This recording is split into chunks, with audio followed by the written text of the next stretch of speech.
I've never seen a diamond in the flesh. I cut my teeth on wedding rings.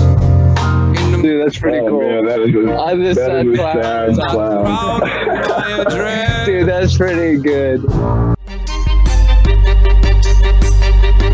This is The Gloom, bringing you weekly interviews with F3 Omaha PAX, exploring their F3 experiences and finding those sticky elements that create the glue in the gloom.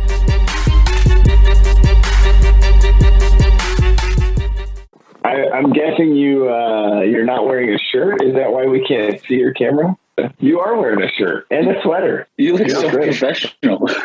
It's chilly in here. We've got our man Folsom, who is former Site Q and also our current second FQ in Pony Express. Looking out of breath, he must have just got done running, but we're excited to spend some time getting to know our man Folsom.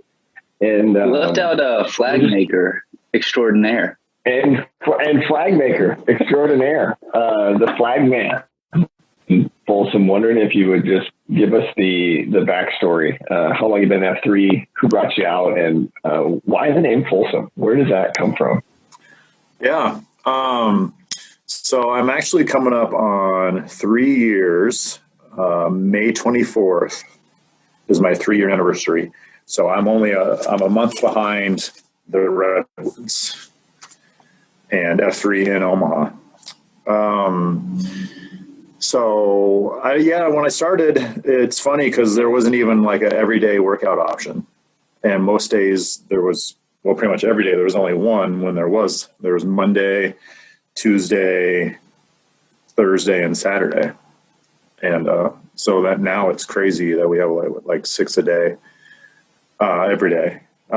Folsom came from the end of the first workout. It was out at the maze. And a couple of the guys knew me.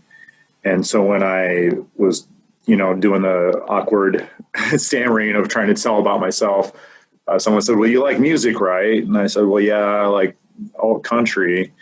And someone said, like Johnny Cash? And I was like, not really. And then someone yelled out Folsom, and that was it. That was history. What's really kind of crazy about that is I had a German Shepherd for 10 years, and favorite pet of all time, just awesome dog. And I put her to sleep in 2014. She got way too old. And but her name was Folsom because I am a big fan of Johnny Cash, and so I named her after my favorite Johnny Cash song. So that was, and none of the, well, Brazilian was there and he knew it because he knew Folsom, but he wasn't the one that suggested Folsom. So it's just kind of crazy how that came up. The EA gene was Brazilian, 95% of the other. Yeah, that's awesome. Yeah. And so him and I have been buddies for a long time. Like we go back to like early 2000s when he was in law school. He was a law clerk in my office. And then we were both at the time dating West Side girls that were all kind of part of a friend group. So we went to a ton of weddings together and all that stuff. And so when he reached out to me, I was in a bad place because I'd just moved out from my home with my wife and kids and had spent probably just a month coming home from work and getting drunk. And I don't know. Someone told me this, and it's true. You find out who your friends are when you get divorced. And him and I had talked a little bit or whatever, but I hadn't really seen him. And so kind of drunk one time, called him out a little bit. And he was smart and he didn't respond. He didn't engage. But then the next day, texted me, and I actually was not drinking that day, and said, it's like 9 o'clock at night. And he goes, "Are you still up?" I was like, "Yeah, it's like 9 o'clock." And he goes, "Well, you better get to bed soon. I'm picking you up tomorrow at 5:15. Be outside." And I was like, "What are you talking about?" And he just responded like, "Don't make me honk." And he did send me a link to F3 Omaha. And so I checked out the website, and immediately what jumped off the page at me was Faith. And so I asked him, I was like, is this a cult? And his response was maybe. He told me to bring gloves, and I was like, dude, if you want me to help you bury a body, like, just say so. Like, we're tight like that. And he's like, well, you never know what we might be doing or something like that. So I get up and I'm waiting outside. I got my gloves on, and we get out to the maze. And as we're pulling up, some guy's taking a shovel out of the back of his car and stick it in the ground. So I thought, oh my God, we are digging a hole. That's an awesome story, man. That's cool to kind of hear some of the insight on Brazilian de-aging strategy too. You just give the guy time and say, "Don't make me honk." That's brilliant. I appreciate you sharing that too, because there's something about timing, and when you age guys and just where they're at in their life, it's pretty cool. Talk us through, those were a couple of really good stories, but any other favorite moments over the last 3 years that you can think of that just stand out maybe above the others, or any highlights that you would share? I always remember my first workout, and like I said, it was at the maze. I don't remember who the site Q was. I think it took me about 3 months before I realized that there was like one person in charge of the workout even. But I just remember we took off in the dark and we go jogging down this path. And then, by the time we circled up, I was already out of breath. And we're doing some exercises, and I'm just getting further and further out of breath. And after like the 5 exercises, the guy goes, and that concludes the warm up. And I swear, like I'm sucking wind, and I'm like, the warm up, what? And so then we take off running again. And like every time we ran somewhere, we got further away from our cars. And so I was like, this panic was setting in, like, well, guys, we got to get back to our cars at some point. Like, let's stop running further away, because that's just more running we're going to have to do. So, so I've come a long way.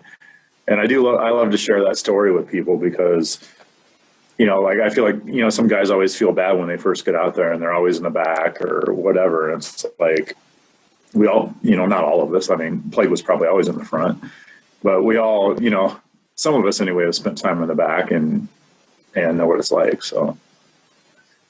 Well, and that's kind of the beauty of all of it. I mean, I've definitely played the role of being the 6. Those first few workouts were tough. And I tell the story all the time too. Like, I came in thinking that I was in peak physical form.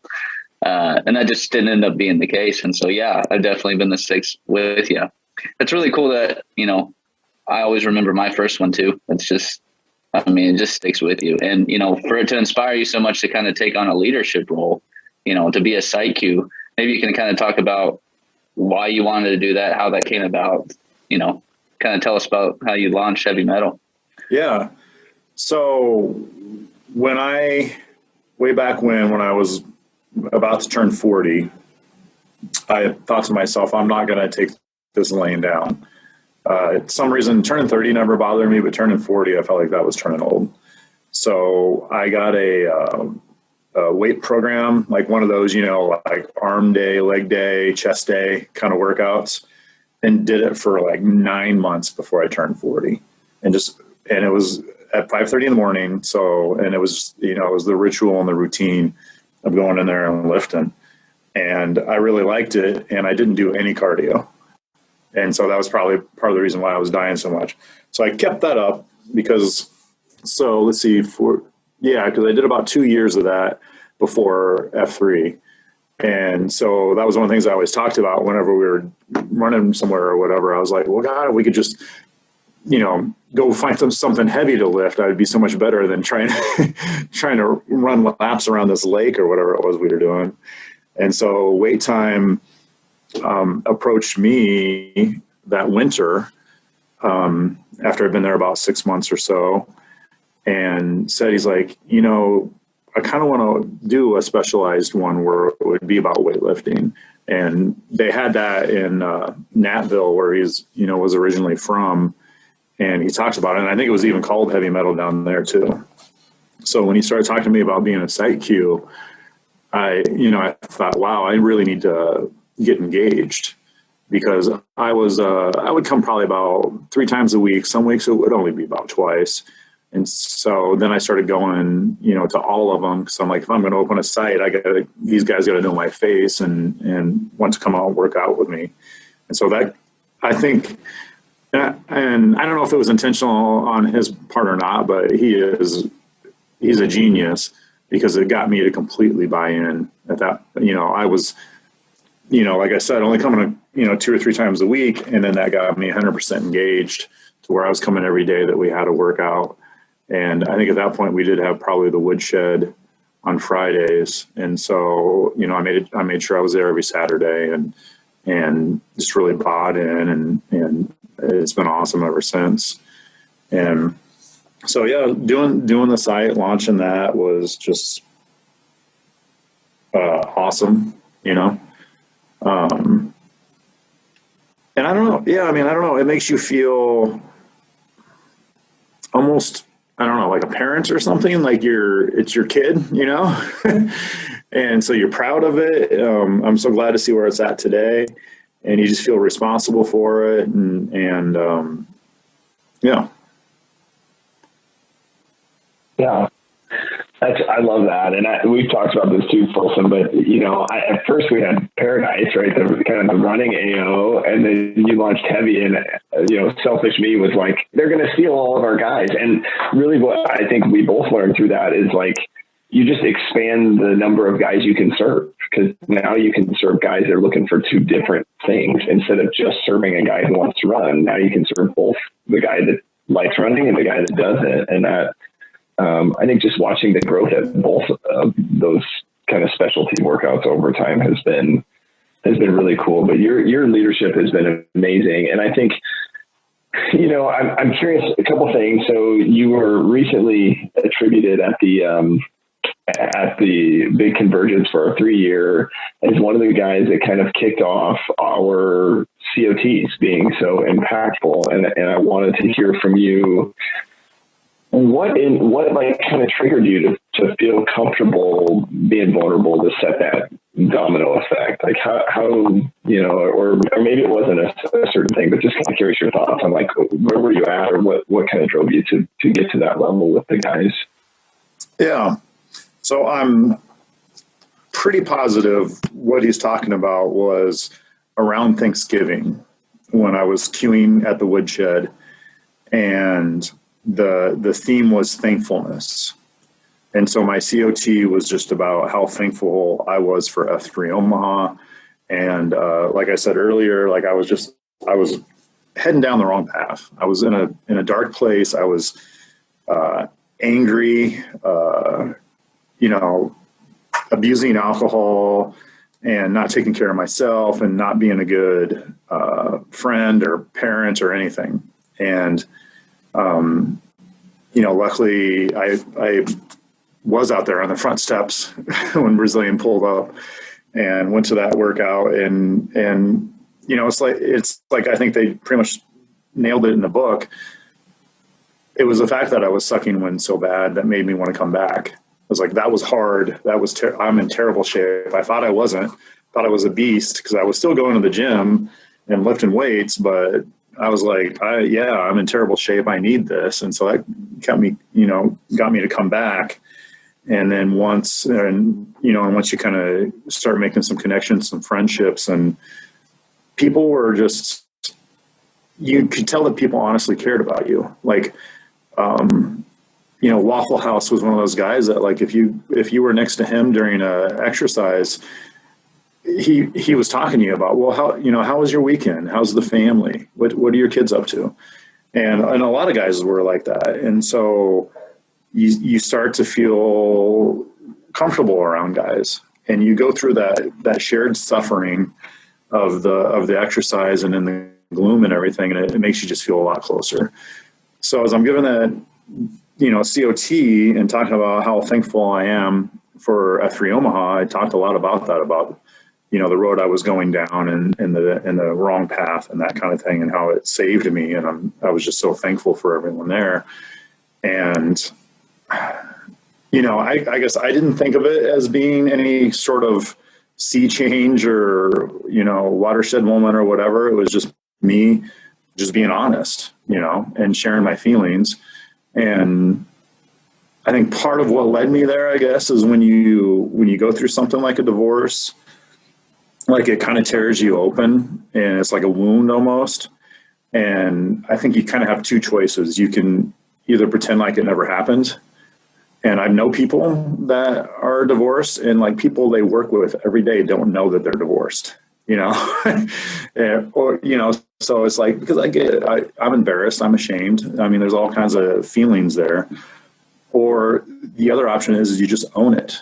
You just, you be open and talk about it. And I found, through doing that, through talking about the mistakes I made and the pain and all that stuff and how hard it was on the kids and everything, that more and more people have come up to me and shared that they've gone through something,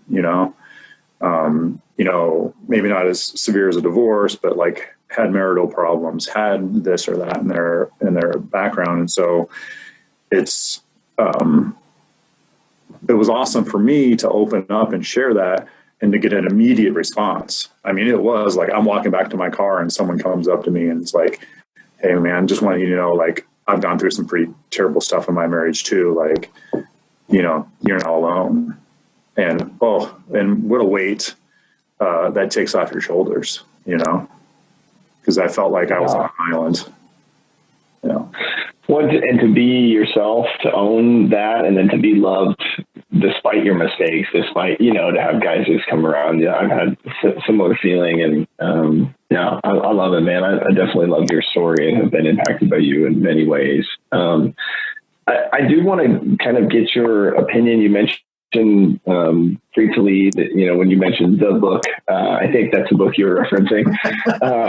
It's the book for me too, or one of the books, but tell me, where do you see yourself at when you look at fitness, fellowship, and faith, and those 3 Fs? Where do you feel like you have accelerated? Where are you kind of trying to focus your time nowadays, or where do you see yourself at in that kind of continuum? Yeah, I love that question, because I've held on to my copy of Free to Lead. I got it from a friend, Walk On. I think Walk On gave me his copy, but it's autographed. It's got Dredd and OBT signed on there, and so I thought it was like pretty awesome, unique or whatever. And it turns out I think they probably did that to all of them. Yeah. So that's why I said I was keeping it. I was like, I'm keeping it. This thing's autographed.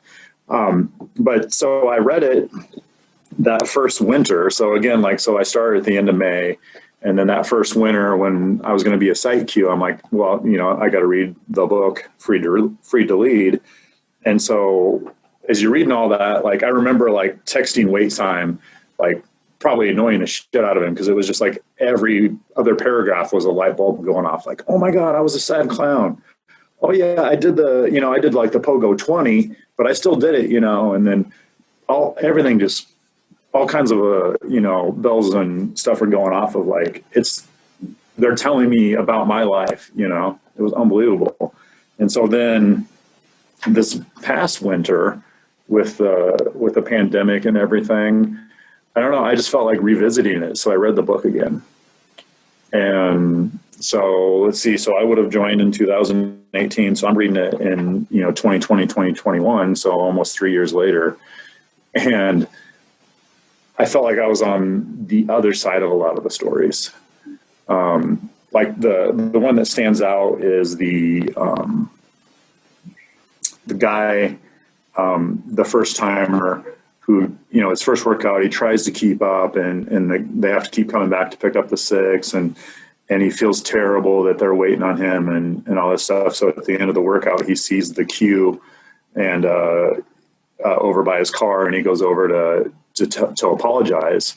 And the queue just turns around and says, don't apologize. Like, we are here for you. And when I first read it, I was, I felt like I was that guy that was sucking wind, that was keeping everybody up. And so it was like awesome to hear that, like, no, you're the reason we're here. And then the second time I read it, like, it was flipped. I was the guy who was admiring his pecs in the window, which I am known to take my shirt off. So it really fit. But yeah, like, now I'm the guy that can be out front and leading, but I'm here for them. You're here for everyone else. And so I feel like you blow through the first 2 F's pretty quickly. It's all about fitness. And then you start to really love the fellowship. And then once you start like hitting that faith, for me, it was like going down to that food bank and just helping out. And, it was more of I'm not doing anything that night. And these 5 guys are going, and I know them, it'll be fun. And, you get out there and you see what a need it is and those kind of things. And I've always had some community things that are kind of near and dear to my heart.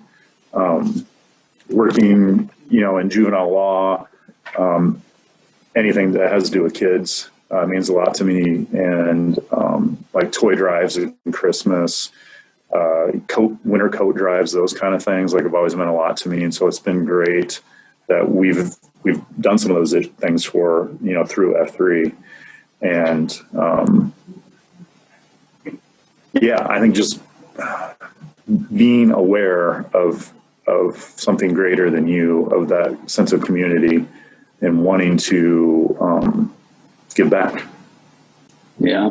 No, I love what you said on hitting all 3 of the F's. I completely agree on. You blow through that first F so quick. Everyone comes for the fitness, and it's the other stuff that, comes along the way, the cafeterias, the times, the 2 club conundrums, stuff like that ends up making and forging these bonds that will carry on well beyond and outside of the workout piece. Right. And that's so important. And so I'm super thankful that we have those opportunities, and I'm super grateful for your leadership in the second FQ role. I mean, without you guys, some guys aren't getting their buckets filled in those areas. And so I'm just super grateful that we even had those opportunities, and super grateful for you. So for you, what was that sticky stuff that kept you coming back? It was the friendships built, it was the huge FOMO of when you don't post, of wondering, well, what the hell, what funny thing happened? What crazy thing did Ponzi say? Or, and coffee, and just being able to catch up. And the biggest and best laughs I think I have all week are at cafeteria. The stories they tell, and like, Touche said this at a cafeteria, and it is seriously, I never laughed so hard in my life. We were talking about how, Bloodshot has that Exarban eye care, and someone was asking where it was, and Touche says, well, it's on Center Street. It's right next to the Brazilian wax place. He goes, I always set up those appointments back to back. That's good. Yeah, and I think I'm about to spit my coffee all over Othello. Like, I laughed so hard at just the thought of Touche going in and getting his eyes checked and then getting a Brazilian wax. So it's believable too, right? It could happen. Totally. Oh, I love that. Yeah, and so I think, and stuff like that was kind of my fuel for wanting to run a second F. Get that Twitter handle out there and start coming up with ideas for events and stuff, because there's just so much fun you can have with these guys that you would never ever have known otherwise. Yeah. Hey, there. I was going to ask you, because as the second FQ, we used to do some things where we would really say, okay, guys, make it your goal this month to hit this many cafeterias or engage in a first Friday lunch, but what's the best way for a guy to engage in the second F if he maybe is it just coffee or are there other ways? And then I guess the second part of that question would be if somebody has an idea, what's the best way for them to kind of get that going? They just reach out to you, or how does that work? Yeah. Well, we're all free to lead. So I kind of look at my, position as just being more like a cheerleader for guys. And so if we were doing pop-ups now that the weather's getting nice, I thought we had a good kind of going last year with just different guys hosting pop-ups, and they want to do a workout at a park near their house or maybe even in their own backyard, and then have some beer and stuff like that. So it's like, you want to do that? Great. You plan it. You pick the date, you pick the time, you tell me about it, and I will put it on Slack. I'll put it on Twitter. I'll talk about it at announcements and just kind of, cheerlead that and, get some guys out. And I think I absolutely love coffee. I have that luxury of being able to go after a workout and spend another half an hour there hanging out with you guys. I always thought, why do we start at 5:30? Can't we do a workout at 6? Let's go 6 to 7. I'd be fine with that. But a lot of guys can't. They got little kids they got to get home to, or, help get up and get ready, or they got an early start to their job. And so coffee's not going to work for you. I would urge people to try to figure it out at least maybe once a week, even if it's a Saturday. Or if you can, make a deal with your wife that you get a Monday or something to come home late, I think it's totally worth it. It's you can talk. You can't do that all the time when you're doing burpees and running laps and stuff. And then those guys, some of those guys, like me, I enjoy a happy hour. So, you know what, if you think you got a bar that you like, and, we were doing trivia back before the pandemic, we got into that. And I know that that brought guys out that didn't even drink. They would come and have water and play trivia with us. That's awesome, right? You don't need to have a beer to hang out and have a good time. That's fine. And so it's just different ways of trying to get people engaged to be more involved. And again, those have been some of the best times where I'm sitting and talking to a guy that maybe I've seen at 1 or 2 workouts, but then we're hanging out playing trivia together, and you get a lot more of a conversation. You get to know each other better. And it's just always positive, I think. I don't know. I've had this theory on F3 in that it's all good dudes.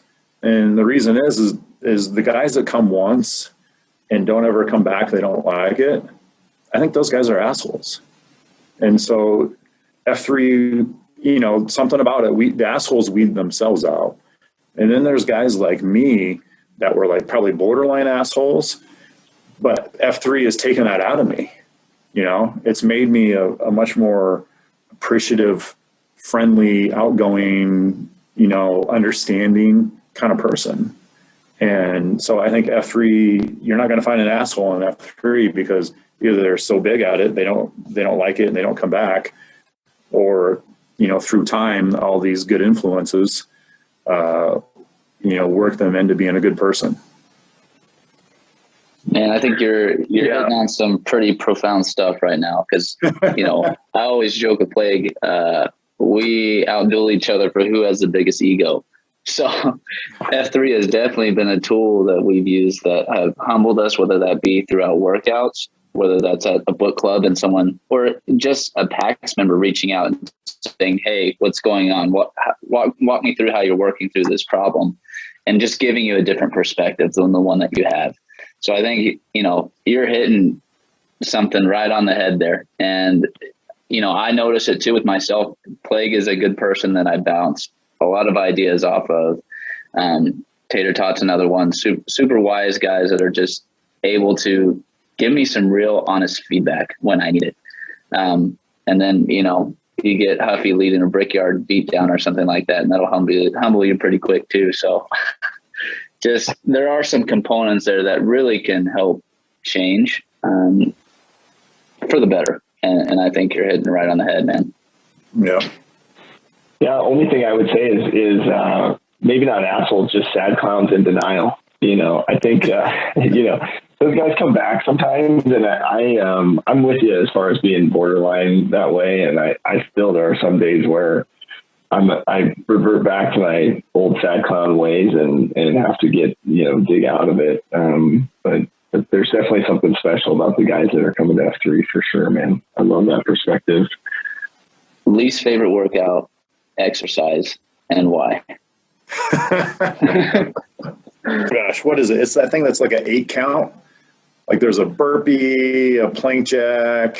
You know what I'm talking about? Absolution or whatever. Yes. I hate absolution, mostly because it seems to require a level of coordination I don't possess. Like, we got to do 10 of them, and I think I get it right by like the 10th one, And I have the same problem, man. I just am convinced that I don't have any rhythm. Yeah. Right. Yeah. Like, hey, 4 count, I can get 4 movements. But then when you get all the way up to 8, it's like, I'm just lost.